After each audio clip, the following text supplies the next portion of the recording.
Masu saurare Assalamu alaikum. Muhammad Anur Muhammad ke fatan an waye gari lafiya. A cikin shirin namu na wannan safiya ta Alhamis za ku ji cewa shugaba Trump ya sanya hannu a wata takarda da ta ba da umarnin janyewar Amurka daga wasu hukumomi na duniya 66. Magajin garin Minneapolis a Amurka ya yi watsi da bayanan da gwamnatin Trump ta bayar na yadda wani jami'in tsaro na shige da fice na gwamnatin tarayya da ke kama baki ya harbe wata mata a birnin. A Najeriya, kungiyar ACF mai rajin kare muradun arewacin kasar ta ce ba za ta bayyana goyon baya ga wani ɗan takarar shugaban ƙasa ba a 2027, amma za ta titsiye kowanne akan tanadin da yawa yankin. Za mu kira duk wasu manya-manyan 'yan takarar shugaban ƙasa mu zai musu to. Mun ji kuna neman zama shugaban ƙasa, me za ku yi wa ƙasa, me za ku yi arewa? Ya za ku tabbatar da cewa arewa ba ta yi da na sani ba?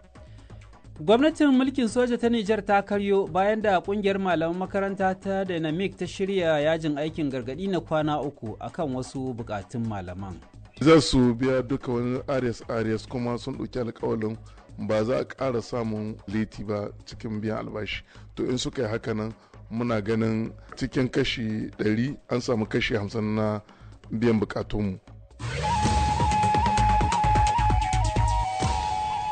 Madalla za a ji waɗannan da ma wasu rahotannin a cikin shirin, amma yanzu bari mu fara da labaran duniya tukuna. Shugaba Trump ya sanya hannu a wata takarda ta bayar da umarnin janyewar Amurka daga wasu hukumomin duniya 66. Fadar gwamnatin Amurka ta ce hukumomin da suka hada da 31 na Majalisar Ɗinkin Duniya na aiki ne sabanin muradun Amurka.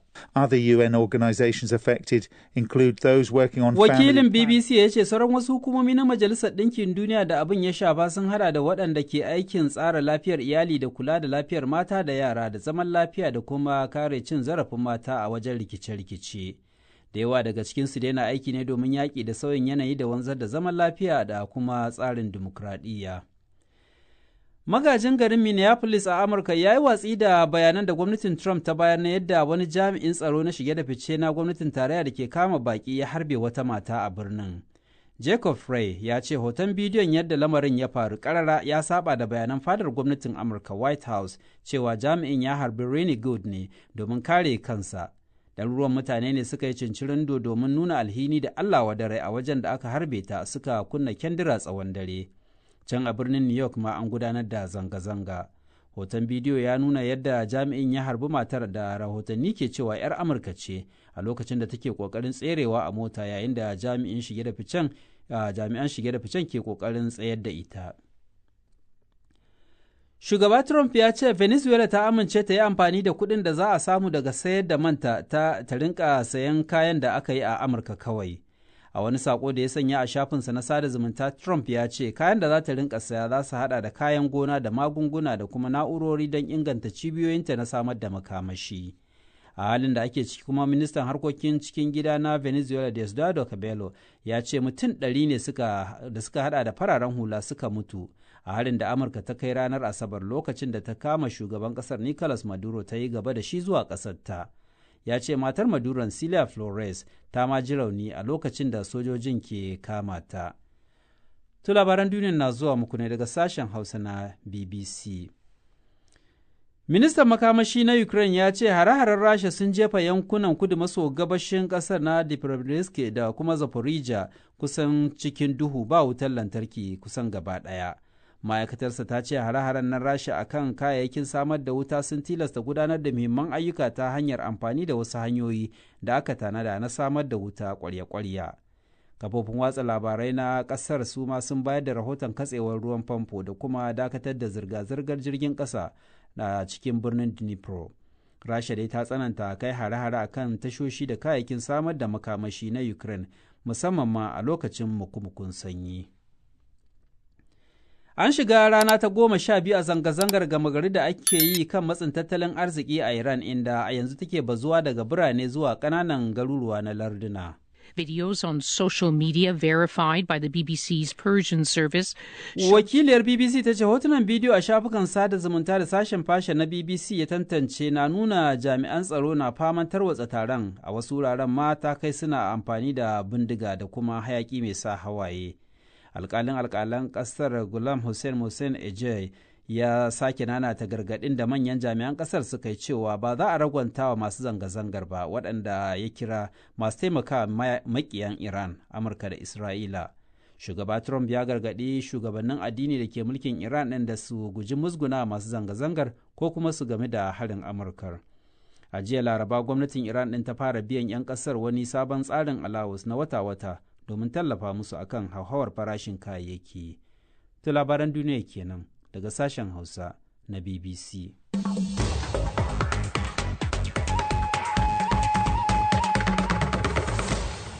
To sai kuma rahotannin da muke tafa da su. Kamar yadda aka ji a labaran duniya, shugaba Trump ya ce Venezuela za ta sayi kayayyakin buƙatar gaggawa daga Amurka waɗanda suka hada da kayan noma da magunguna ta hanyar amfani da kuɗin da aka samu daga abin da ya kira sabuwar yarjejeniyar mai da ƙasar ta ƙulla da Washington.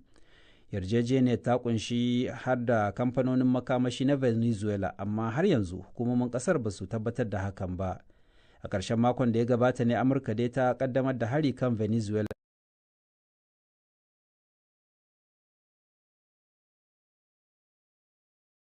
tare da hamɓarar da shugaba Nicolas Maduro, wanda kuma ta gurfanar da shi a gaban kotu a New York. Ga fassarar rahoton Will Grant. Wannan sanarwar ta shugaba Trump game da Venezuela za ta iya zama kamar abin mamaki kafin abubuwan da suka faru a ƙarshen makon da ya gabata. Amma yanzu wani ɓangare ne na wata sabuwar alaƙa tsakanin Amurka da Venezuela bayan kawar da Nicolas Maduro. Yanzu Venezuela za ta sayi kayayyakin Amurka ne kawai da kuɗin da aka samu daga sabuwar yarjejeniyar man fetur. Kamar yadda Mr. Trump ya wallafa a shafinsa na sada zumunta, ya ƙara da cewa kayayyakin sun kunshi kayan noma da magunguna da na'urori na gyara lantarkin Venezuela. Ya kira matakin wanda ya dace. Ko da yake gwamnatin riƙon ƙwarya a Venezuela bata tabbatar da ikirarin na Trump ba. Ko da yake hukumar samar da makamashi ta Venezuela ta tabbatar da cewa akwai tattaunawa da ke gudana da Amurka. Yayin da shugaban riko ta Venezuela ta ce kofar kasar a buɗe take ga duk wani shiri ga ƙasashen biyu da za su amfana. Ministan cikin gida na Venezuela Diosdado Cabello ya ce mutum 100 Amurka ta kashe a farmakin da ta kai, ciki hadda tawagar jami'an tsaron da ke gadin Maduro, waɗanda aka yi wa kisan gyalla, kamar yadda ya bayyana. A Colombia kuma ana iya cewa an samu kwanciyar hankali bayan da shugaba Trump da shugaba Gustavo Petro suka gudanar da abin da suka kira tattaunawa ta fahimta mai kuma ma'ana. Awal Ahmad Janyau kenan da fassarar rahoton Will Grant. To har wa yau akan wannan batu dai masu sharhi kan siyasar ƙasa da ƙasa na ci gaba da tsokaci kan matakin Donald Trump din na karbe iko da sayar da ɗanyen man ƙasar ta Venezuela da kuma yunkurin karbe iko da tsibirin Greenland mallakin ƙasar Denmark. Farfesa Kamilu Sani Fage malamin kimiyyar siyasa ne a Jami'ar Bayero da ke Kano, Najeriya. Ga kuma abin da yake cewa hirarsu da Haruna Shehu Tangaza.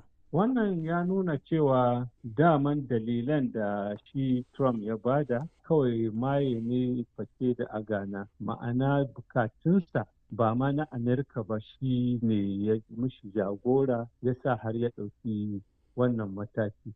Domin da bukatun Amerika ne da zai ka'idoji da dokoki na Amerika da kuma ka'idoji da dokoki na ƙasa da ƙasa. To me wannan yake nunawa kenan ga dokokin ƙasa da ƙasa ko kuma biyayya a gare su? Wannan yana nuna gaskiya Amerika yanzu tana take duk dokoki da gadara saboda ƙarfin da take da shi. Yanzu kaman wasu ƙasashe masu ƙarfi su ma kaga za su iya yin amfani da wannan su rika kare dokokin ƙasa da ƙasa, kuma kaga Amurka ba za ta samu baki da ce za ta yi magana a kan al'amuran. To baya ga haka nan akwai batun wannan yanki na Greenland da ya ce kuma zai yi duk abin da zai yi cika har da ɗaukar matakin soji ya tabbatar da ya dawo mallakin Amerika. To wannan duk ya nuna cewa irin wato siyasar Trump ba ruwan shi da dokoki, ba ruwan shi da wata da'a, kawai biyan bukatar sa ne. Da haka muddin dai ba majalisar Amerika ce ta ɗau mataki a kansa ba, kuma muddin ba Amerikawa ne suka ɗau matakin kin amincewa da abubuwan ba, to ƙarshen ta za a ga Trump ya tsindama Amerika a cikin yakin ba gaira ba dalili, zai zubar mata da mutuncinta da a idon duniya. Yanzu kenan ina hukumomin ƙasa da ƙasa irin su Majalisar Ɗinkin Duniya suke akan wannan batu ana waɗannan abubuwa? To, irin su Majalisar Ɗinkin Duniya dai da dukkan wata ƙungiya ta ƙasa da ƙasa ita fa ba wai gwamnati ce ta ƙasa ba wacce za ta tilasta wa ta dole ta bi hukuncin ta farko kenan. Sannan na biyu kuma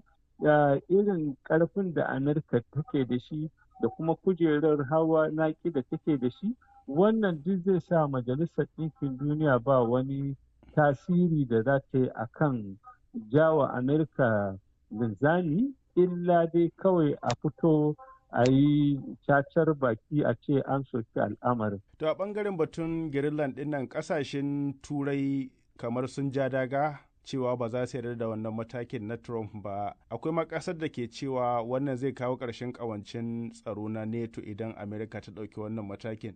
Me wannan yake nunawa a dangantakar Turai da Amerika wadda ake ganin kamar ta ɗan juma ce da ɗan jumai? Wannan gaskiya alhaki kwikwiyo ne. Duk ƙananan ƙasashe wato misali kamar Afirka da Asiya da ina inda ake yi kaga ƙasashen Turai suna goyon bayan Amerika ko kuma su shiru a kan al'amarin. Yanzu tun da abin ya taɓa su, to kaga yanzu su ma za su ga cewa shi Trump a gaskiya ba ɗan goyo ba ne. To gaskiya idan ya ci gaba da irin wannan zai gurgunta ƙungiyar tsaro ta NATO, domin ƙasashe irin su Denmark da suke ganin abin ya zama musu barazana za su iya fita daga wannan ƙungiya ko kuma su yi sako-sako da goyon bayanta. Farfesa Kamilu Sani Fage kenan na Jami'ar Bayero da ke Kano a Najeriya.